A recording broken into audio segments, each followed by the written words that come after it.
வஞ்சமகலும் வாய்மை வரும் ஞானியர்தான் தஞ்சம் என்றவர்க்குத்தான். தாழ்வகலும் தர்மம் தடை தூங்கும் நமக்கு வாழ்வழிக்கும் ஞானியரின் வழிபாடே.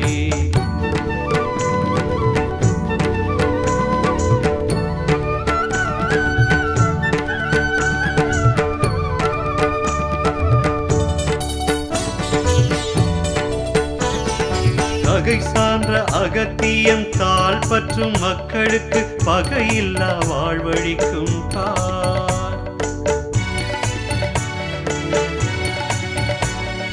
பூதமும் பெருகும் புனிதமுறும் அகத்தியரின் பாதம் பற்றி நீ பார்.